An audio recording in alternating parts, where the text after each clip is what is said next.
morning, everyone, and welcome. Thanks so much for being here today. I know it's our second day of the Counselor Conference. I trust you all enjoyed the welcome keynote address yesterday and the session. So hopefully you're all super savvy with the conference app now. I'm still a bit clumsy, so hopefully this will go smoothly, but thank you all for joining us. This session is all about understanding the regional K14 Career Pathways initiatives. This is the regional strong workforce efforts going on. And I am Amertah Perman, Dean of Career Education and Workforce Development at the San Diego Community College District Office, working across San Diego City, Mesa, Miramar College, and continuing education. I am one of the 3 tri-chairs for the K14 Career Pathway work group. I'm joined here this morning with Al Love and Denise Cabanilla. Would you both like to introduce yourselves?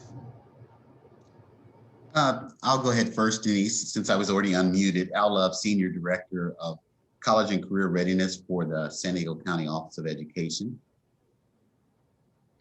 Awesome. My name is Denise Cabanilla. I'm the Director of Higher Education and Adult Learning, the beautiful Imperial County. Great. Well, so we're going to talk a lot about what we're all doing right now this fall in our Career Pathways work group, and really invite you to participate in that work. Before we get started, though, I would love to get a sense of who's in the room. So if you could put where you're coming from and sort of what sector you represent. Are you a counselor? Are you a faculty? Are you a teacher? K-12, community college? Just trying to get a sense of who's in the room this morning with us all. I think there's a little over 30 people this morning, so thank you for joining us. And I think, Alex, they can just put that right in the chat within the conference app, right? Okay, great. Correct, yeah, in the chat box, third to the right from your screen. And just so you know, Alex, I'm trying to monitor that, but for some reason, my conference app view is, oh, it's not blank. I see people coming through. Okay, Sweetwater high school counselor, college counselor, great, from Grossmont. Wonderful, thank you for joining us. Miramar College, wonderful, wonderful. I know once you find the chat feature, you'll figure out how to use it, right? It took me a little while too.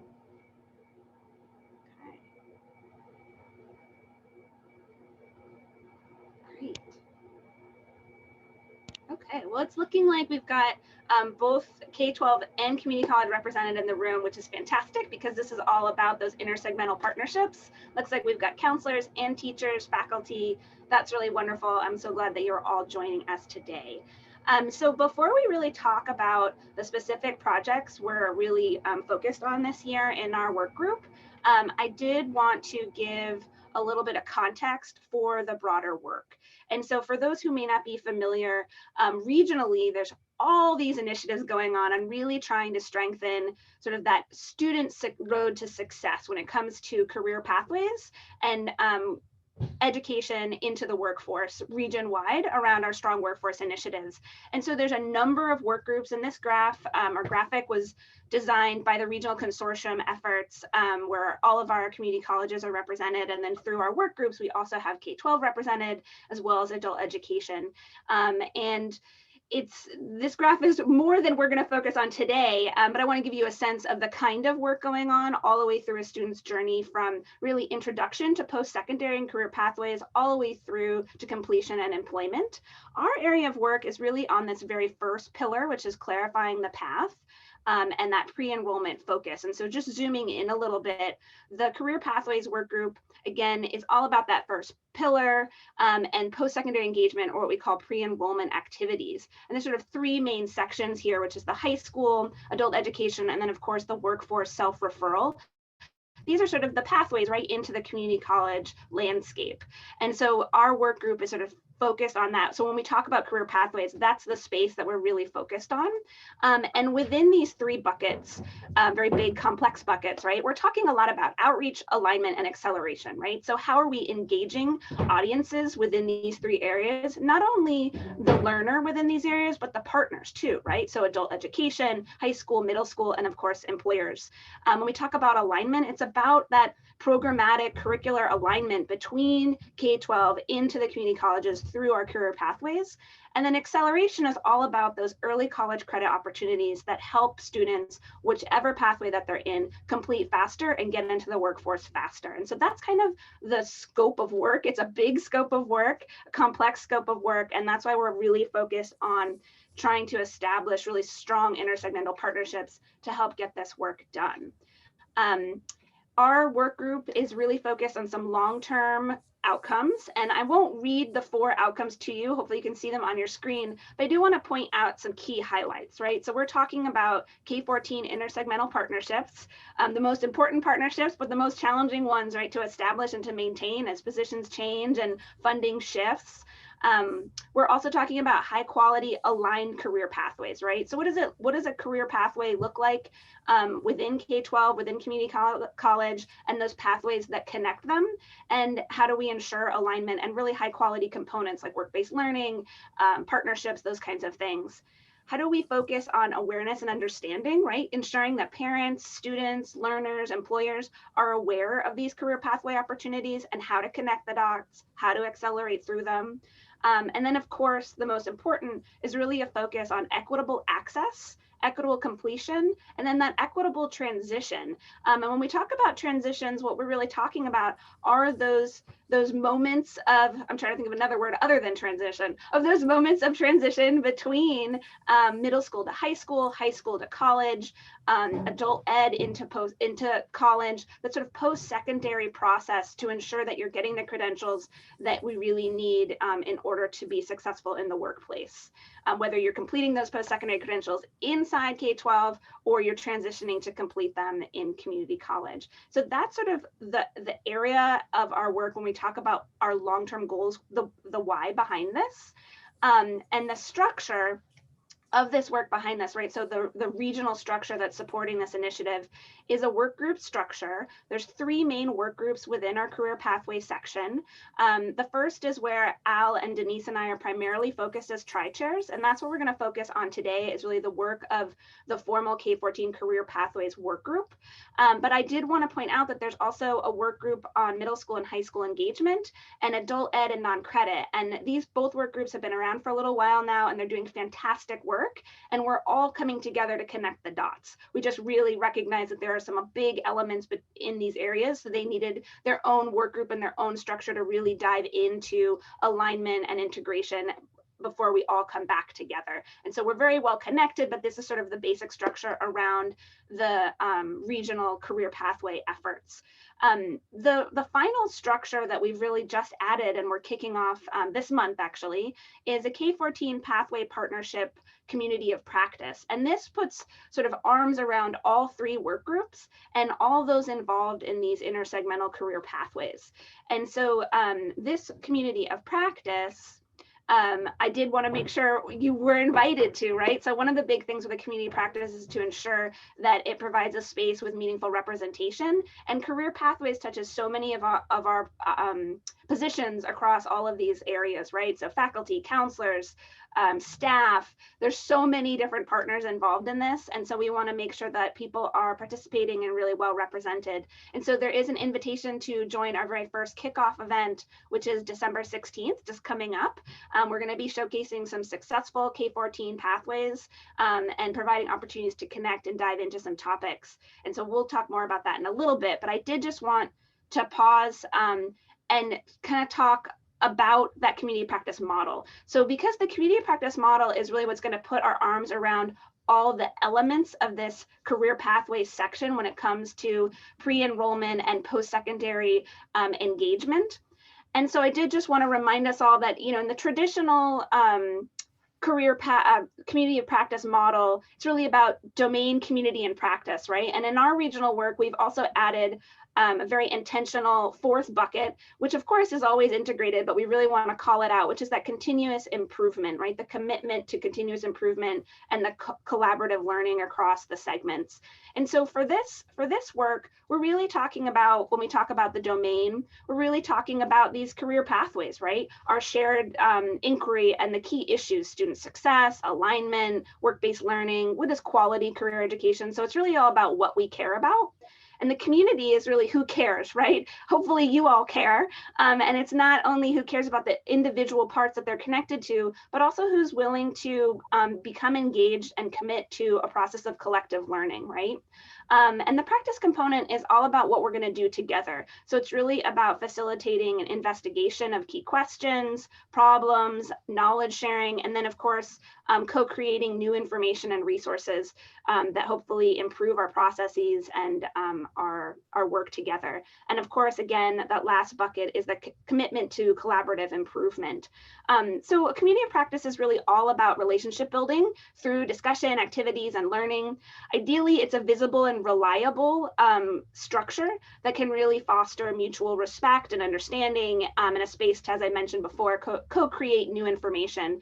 The idea is that it's supported by routine meetings and events. And so one of the things that we're trying to do as tri-chairs is to collaboratively, with input from everyone in the community, really create a community of practice that is well represented, right? That has inclusive membership, of meaningful representation, and that creates space to look at promising practices and really dive into issues and challenges that may fall outside of some of the specific projects that we're doing within our work group, but of course will be interconnected. And so again, I welcome you all to join us on December 16th for our very first community of practice, and we'll be holding another one in the spring. We're going to pause this for a moment before we dive into our priority projects for our career work group. I just want to pause and see if there are any questions. You can use the Q&A feature, or I'm comfortable if you want to unmute and just ask a question, that's fine too. So anything about sort of the broader context, the big goals, or our structure, let us know, and then we'll transition to Denise and dive into priority project information.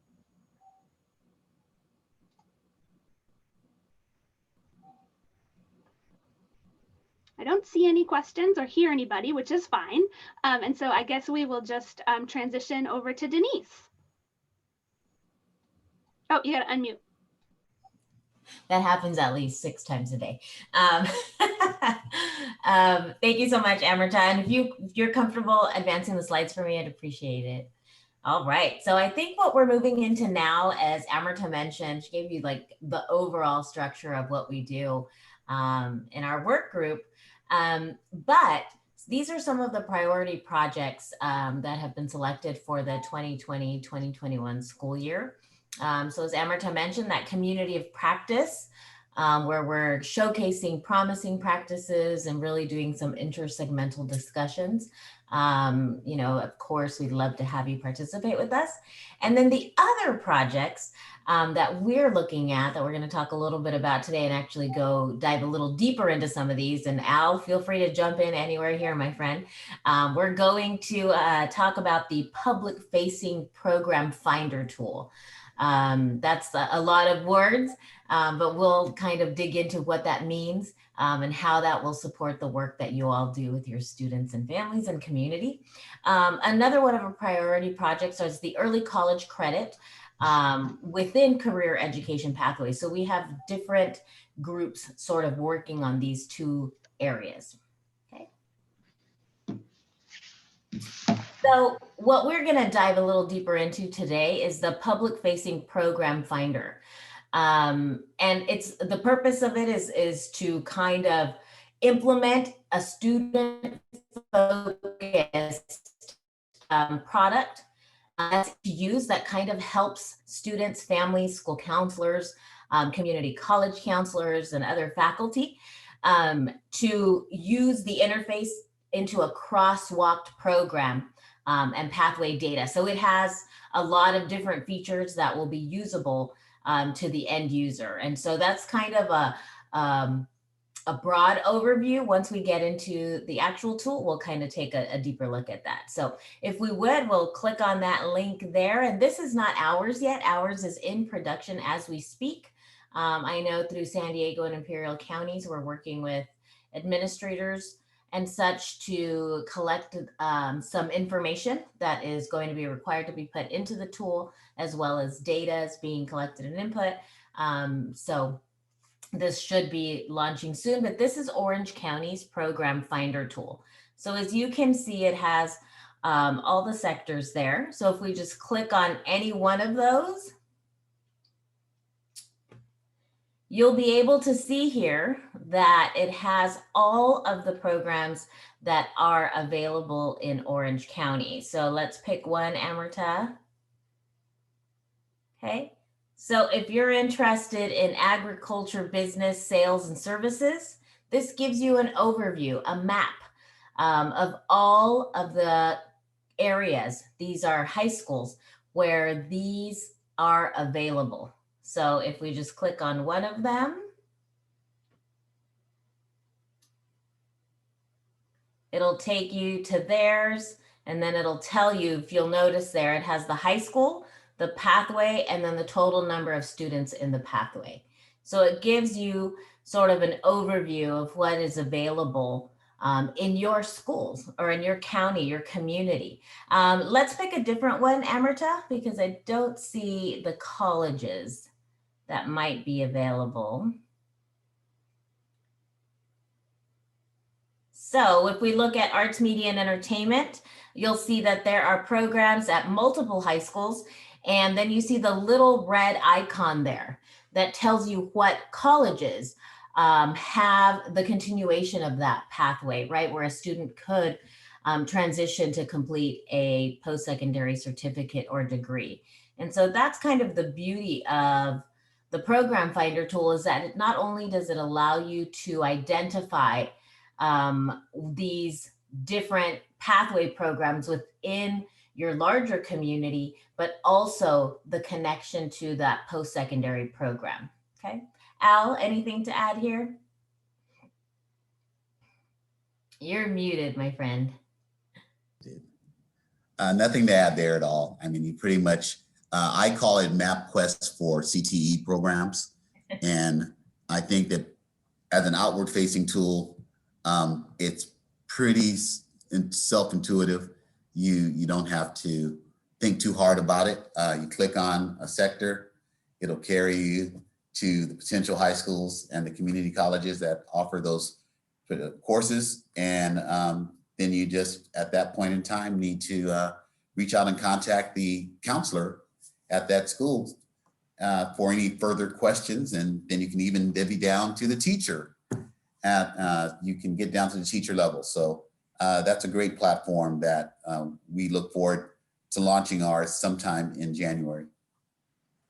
Fantastic. Thanks, Al. So, you know, we kind of took you through, I love that MapQuest for CTE. I think that's what we'll call it in air quotes or something, right? But it's the thing that we're really excited about is that, you know, we'll have access to local data and local control. We'll be able to manage this through the region. It'll have analytics, so we'll be able to track, you know, how is it being used, what challenges might be experienced with that. You'll have access to job title search engines to search by occupation, job title, as well as top code, right? And then distance filters. It'll allow the user to control the size of the area. So, you know, I'm thinking about Imperial County. Obviously, I'm always thinking about Imperial County. And we have one community college, right? So all of our programs will show up there, but we also know that we have some students who do pursue things in the San Diego area. So the ability for our community college, our high school, middle school counselors to be able to use this tool to kind of show students a broader approach to some of these things is really exciting. So that's also another option that we'll have available to us through this Program Finder tool. Okay, so what are the next steps, right? You're like, well, when does this come? What's going on? So as I mentioned, it is in process right now. And the plan is to kind of take a look behind the scenes of the tools. We're hoping to have something for our region in January of 2021. And so our thoughts, our hope is to increase awareness of the tool. We really are looking at, you know, how do we roll this out to ensure that everyone has a full understanding, access to this tool, etc. So we're looking at marketing and outreach plans. And of course, we'd love your input on any of these things. One of the things we've said in our meetings is, it's a great tool, but if we don't get it into the hands of the right people and make sure that we all have full understanding, accessibility, and knowledge of it to be able to share that to the broader community, that's something that we're working really hard to ensure that when we roll it out, there's awareness, there's accessibility, and that you have what you need. And so we'd love to hear from you with regards to, how could we roll this out? What are your thoughts, feedback on how to best roll this out to ensure that there is access and understanding of this tool? And we're going to do an activity here in a couple more slides where we'll really love to hear from you. Thanks, Denise. And before we go on to the next project, just want to pause. I know Denise mentioned we're going to do an activity sort of in response to that question. We'll do that soon. But are there any specific questions about what was shared with the Program Finder tool so far? I'm looking at the chat and the Q&A, and I don't see any, but I did just want to pause and give a moment if there were any. Okay. Hi, Amertah. This is Heather Cavazos. Can you hear me? Yes. Hi. Heather. I'm joining from the region, and I just wanted to say for presenting on the Program Finder tool, we actually, as a region, with all of our support from the colleges as well as our K-12 partners, we are, as a region, going to roll this out. So everything that Denise spoke about in Amertah, the marketing campaign and things like that, we'll make sure that this is a very holistic, like regional approach, right? Yes. And make sure that everybody has access to this tool, which will be used not only for counselors, educators, administrators, but also for parents and students, right? So this is really a tool for everybody. So we'd love to get your thoughts. And I know there's an exercise dedicated to it, but I just wanted to say hello. I'm helping to lead this project internally with the region along with our great partners. So thank you. Thanks, Heather. So glad you could join us and chime in there. We really appreciate it. And we appreciate all of your support. It takes a lot to make this a real regional effort, and it would be impossible without you. So thank you. Thank you for being here. Real briefly on the other priority project, right? So we've got the pathway mapper tool. Now I'm going to call it all the different names. And then we also have a focus on sort of an early college credit project. And so this is really all about contextualizing the early college credit for career pathway completion, right? So how can we regionally look at ways to support our partners in the area to really help them leverage early college credit to strengthen the career pathways, the transitions, and really ensure that it leads to degree and certificate completion. So this work group project is kind of focusing on three main areas, really looking at what's happening in the landscape, right? What are the forms of early college credit leveraged within the career pathways, and what are the challenges and opportunities, and what's the best regional view, right? How can we really look at this holistically across the region when we think about the number of career pathways with early college credit opportunities and where there may be gaps, how to strengthen them, how do we look at student success, what are really the goals of early college credit when it comes to career pathway completion. We're also looking at the regional, sort of a regional resource guide, thinking about ways to support all of our practitioners in the field and think about sort of regionally informed and supported recommendations. So there's a lot of different examples out there that we're exploring, thinking about what might be best to help everyone in the field. And then, of course, professional development, right? Opportunities to explore problems of practice, promising examples, resources and tools, and then, of course, innovations and excellent partnership models. So this work group project is focused on these three areas. And right now, we are diving really deep into definitions and terms. So with this work, there's always confusion around, well, what do you mean by concurrent enrollment versus dual enrollment? And what exactly is an articulation agreement, right? And so we really felt in our work group, representatives really communicated the need to identify common terms. And so this work is just getting underway. We've developed sort of a glossary of terms, and everyone's giving their feedback, reviewing it, adding suggestions, bringing up issues and challenges. And so if you're interested in participating, please let us know. We're also looking at existing handbooks and guides. Other regions in our state have been putting together some really excellent regional guides around dual enrollment and articulation. And so we're looking at what exists and seeing what would be the best model for our region. And then we're also exploring a regional investment, a possible future investment to help really change behavior around how we develop early college credit within career pathways, and how best to support that work through a potential future investment. And so that's an area that we are exploring.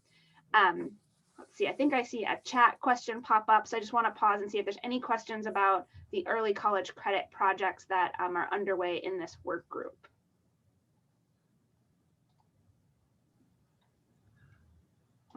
Let's see. Alex, did you mention there is a question? Yes, let me read the question. This is about the tool that was referenced earlier. Does the tool identify apprenticeship programs available in the region? Does it help identify if apprenticeship or college credit is preferable for employment? That's a great question. Denise, Al, or Heather, do we know if it's including apprenticeship programs yet? I would say that the way that the tool works is it identifies where programs are, and then when you look at the program, you may find out that built in that program is a relationship with a partner that provides apprenticeships or job shadowing or mentoring opportunities, and so you'll find out more details once you dive deeper into the CLIC protocol. So from the high level, you wouldn't see that. On the MapQuest, there wouldn't be apprenticeship icon above a college or above a high school. But as you click in, you will find that certain programs have those relationships, and they have those work-based learning elements. Great, thanks, Al. And I know that, there's a lot of resources out there that show sort of, within the priority sectors where the programs are and what's really needed for employment and success in that field. And I think right now, the sort of the initial launch of this program is really focus on the connecting the dots between the K-12 program and the community college program. So what's where, and then when you dive into it, as Al mentioned, you're going to be able to see what kind of program that is, if it's an apprenticeship or not, those kinds of things. In the future, perhaps it will be connected to some broader information that already exists about what's really needed for success in that field or occupation that those programs are training for. I think that's sort of a secondary phase, as are some of the expanded opportunities. So I think the first launch is really going to be sort of the high school program and the community college program. The second phase, hopefully sooner than later, will be the adult education program to the community college program. And in the future, it'll become more and more robust as we connect it to our other resources. We should also mention that it is connected, or will be connected, to the career education website for the region, which talks about what's really needed for job success within the priority sectors in our region. So there's always going to be that connection, but hopefully it'll be fully integrated one day down the line. So thanks for that question. It's a great question. In terms of staying connected with this work, obviously, always reach out to Denise, Al, or myself. We're happy to connect. If you want to be added to any of the work group meetings or the community of practice events, please email Monica Rosas. She'll get you added to the calendar invite. We'd love to have you join us. Even if you're just a little curious or you're super curious and want to get involved, whatever extent of your interest is, we certainly welcome you to participate. Our upcoming work group meetings are January, February, April, and May. And then we have a spring community practice in March. And of course, the December 16th community of practice that I mentioned earlier, you're certainly welcome to join us. So I'm going to transition over to Denise, who's going to walk us through an activity. And Denise, would you like me to bring up the link itself, or perhaps, Alex, can you put the link in the chat for everybody? There you go. Yeah. So it's in the chat, everyone. So again, to the right of your screen, 3 tabs over, click on that chat button, and at the bottom of that screen, you'll see the link in the box there. And I'm going to share my screen. This is where, when you follow that link, you should be led to this page. And so this is a Jamboard for the activity. So we'll just give you a moment to follow that link. And I can see there's a number of anonymous squirrels joining. I love that. A wombat. Excellent, excellent. Please join. And Denise, let's see what we're going to do. All right, so I'm in here. I don't think you can see my cursor, but hopefully y'all are familiar with Jamboard. And this is just a way for us to kind of get some feedback and some understanding and an opportunity for you to share some thoughts or information that you have with regards to this program finder tool. We'd really love to know, now that you know a little bit more about this, how do you see yourself using this tool? What benefits do you see for these 3 different groups? Remember that we are looking to target all these groups individually, as well as ensure that there's a full understanding and ability to utilize the tool, to ensure that our kiddos have the tools they need to progress through that pathway from middle school to high school through post-secondary education. So what we want to see from you, as you see here, I have my own tab here. This is my sticky note, right? And so what you're going to do is you're going to go over to the left-hand side. You're going to click under the arrow, which will bring up a sticky note for you. You'll click that. You get to pick a color. You can do yellow, green, blue, pink, or orange. And you add an idea, a comment, a thought about how you see yourself using this or what benefits it could bring to a certain group. And so for this one, you might have an idea of how you'd like to use it or how it could benefit a district and a school leader. Or you might have something that you're thinking, as a school counselor, I would use it this way. Or if I'm a teacher, I'd like my school counselor to use it in this way. Or as a teacher, I can see myself doing this with it in my classroom. And lastly, students and families. So we'd love to hear from you. And please post as many sticky notes as you'd like.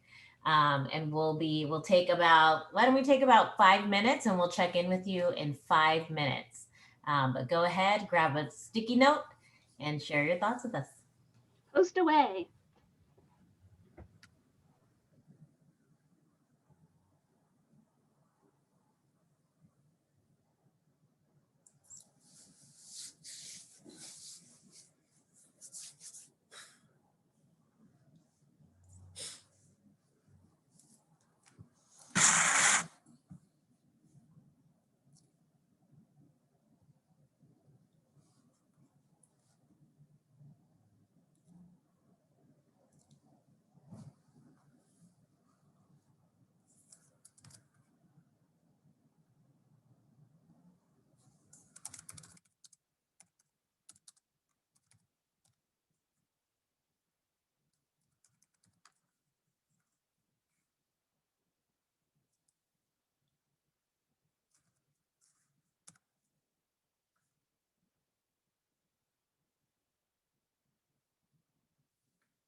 These are great. Keep them coming.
We'll take one more minute.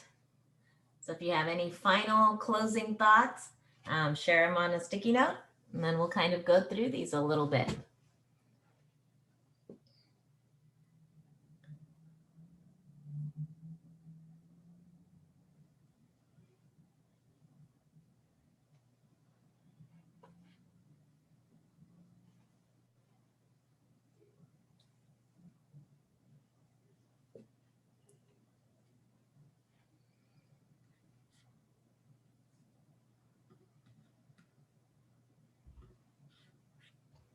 I love to see them pop up. I do too.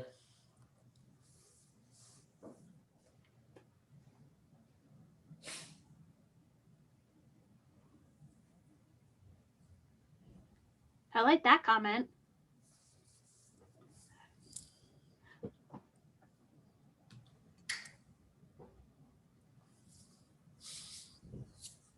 Great. All right, I think we're ready to go through a couple of these. We'll let that final one. We got a real active comment box there. I love it. I love it. You're doing great. Okay, well, let's take a peek at some of these. Amertah, do you want to pick one that kind of stands out to you? Oh, well, I have to say well, maybe it's cheating because I was so excited about how big that text was that I'm kind of zoomed in on it. But I have noticed that there's a couple of posts actually that really talk about using it in a sort of a curricular way itself, right? Using it to help people learn. So not only thinking about it as a counseling tool or an outreach tool, but also thinking about how to incorporate it into curriculum with lessons and for students. And I even see some comments about using it with the parents as well. So some at-home activities, giving them assignments, finding X number of career pathways that you're interested in and looking at those. You could always give some good homework assignments to have them come in and share what they found on the site, what college was of interest to them. And you can do those kinds of exploration activities in middle school or high school. And so a lot of those Post-it notes really stood out to me. Awesome. Thank you. Al, what about you? Well, the one that I look at is under the district and school leaders, where it says explore gaps and opportunities for program expansion. And one of the things that I know that it does for me as I reflect is that many times when you were meeting with students and they had a desire to look at what's next, how do I continue my learning in this particular area? And then you'd go to that particular community college and there wouldn't be any content. You'd see that there was a course of study, but you didn't see that there was any content about the student experience or anything that would let an individual who was highly engaged at their high school to understand, other than just course of study, to understand what am I actually getting ready to sign up for. I'm not just going to sign up for something that just gives me cold text. Right. And so nowadays, people link to your websites. The most dynamic websites tend to get the most hits, and it tends to get the most students. And so understanding how you are being presented in this space, in this digital galaxy, is very important. So for district and school leaders, it becomes very important when you look at your website as a marketing tool to make sure that you have at least enough content up there to really market your programs. If that's the minimum, at least have enough to market your programs. Right. Absolutely. Yeah. Thank you so much, Al. I love that. I want to call on just anyone in our group today. I like, when I do presentations, I like for it to be a discussion. And so I'd like to invite any one of our participants today to speak up and share with us your sticky note, your thoughts behind that. So do we have a courageous participant today who'd like to unmute themselves and share with us what your thought was? I know there's one of you out there. I see some people I know on the call, so. Call them out. I might tap on you. Yeah, and please feel free. Just definitely feel free to unmute yourself. You can even turn on your video if you want. Though I have so many screens open, I don't know if I'd see you anyway. But feel free to unmute yourself or put something in the chat. We'd love to hear from you.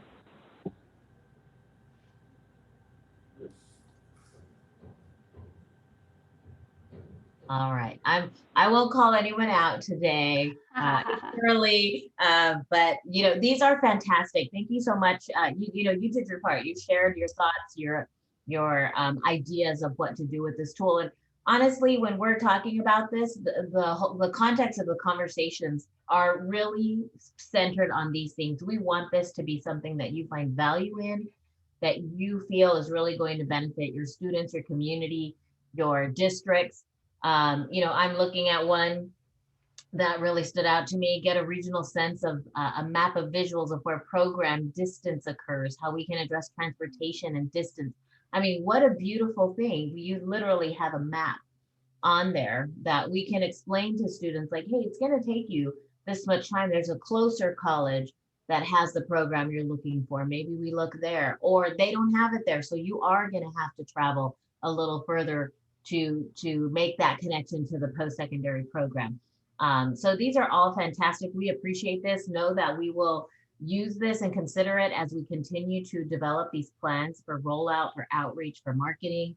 And we really just want to encourage you to reach out to us and give us your thoughts, your feedback. We've all had tool rollouts, and we want to make sure that this is successful and that it's valued. So you are our people, and so we want to make sure that it works for you. So please don't hesitate to reach out to us, and thank you so much for these awesome thoughts.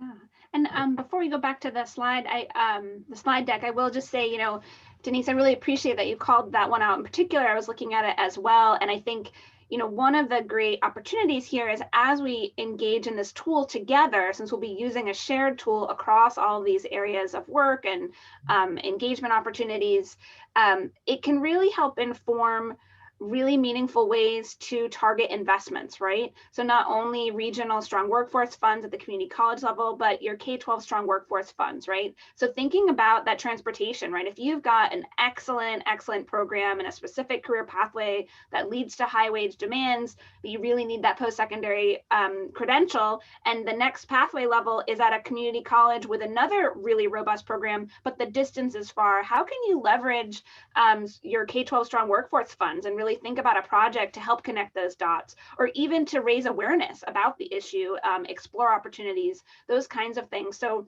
a tool like this, a shared tool like this, can really help justify investments and shed light on gaps where investments are really needed.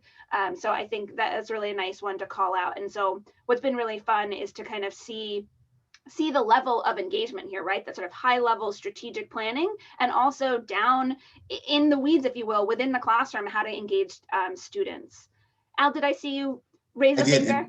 I think I'm going to add on to what you just said, and what Denise said earlier, is that our work group is thinking regionally and is thinking big. And so when you look at the work we're doing, it's not about defining what career pathways are. That work has to be done before us. And so this is the group that once you've done that work, now we can talk about some of those bigger high quality objectives that we think high quality regional programs exhibit. So when you look at having built-in industry partners that you already know that they're going to be there, they're reliable, they are working with you in work-based learning and providing you opportunities, whether it's just shop tours or whether it's internships. This is the work group that talks about, okay, you have a career pathway and you want to know what's next, or how do I engage more with my post-secondary partners, or how do I get more engaged with nonprofit partners, or how do I, this is that group. And so this is for the career pathway that wants to kind of move into that next level. They want to move the needle. And so when you looking at the program finder tool and looking at it from, okay, it's pretty obvious the MapQuest aspect of it, but there are bigger aspects. There are more high quality functions that a program finder tool can have if you already have addressed those other issues. But if you haven't addressed those other issues, the program finder tool just finds programs for you. That's it. And that's fine too, because can you imagine it's 2020 and this is the first time we're going to have a regional program finder tool? It's 2020.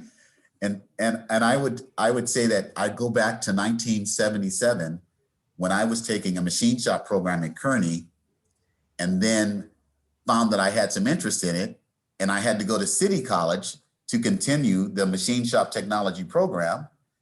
And then once I finished there, I found out San Diego State had cut their program, so I had to go to Cal State LA to finish my program there.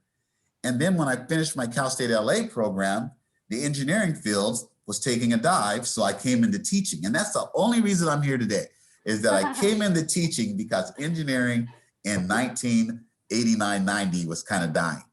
And so a program finder tool, I didn't find a program in San Diego. I had to leave and go to LA. And so here we are in 2020, and this is the first time I've seen an actual platform that could address how one could navigate and find a program within the region. So as for its first time user, that's probably what it's going to do. But for the advanced programs, it has a higher function that we can talk about if you want to be part of our work group. Thank you for adding that. Let's see. I'm going to go back. That was our guiding question. I think I'll just go back to this screen one more time, and building off of what Al shared, this really is an invitation to get involved, right? And as Al, I think you put it so well, that it's not so much what a career pathway is, it's how do we really, really think of regional pathways, right? It's not just about your individual pathway within your college or your high school or your middle school, but how do we create regional connected pathways that are obvious, that are known, that are visible. And once they become visible through tools like the Pathway Mapper, we can start to really address equity gaps and opportunities for investment and strengthening them. So it makes me kind of want to go all the way back to the first long-term objective slide, but I will resist flipping through the slides. But again, please feel free to reach out. You can obviously email any one of us. We can put our emails in the chat, but also Monica Rosas helps us organize those events and meetings, so you're please welcome to attend. And I think we're ready to close, but I want to pause and open it up once again to any questions, comments, insights. Feel free to use the chat or the Q&A or unmute yourself. We'll just give you a moment, and we'll stare awkwardly into our screens. And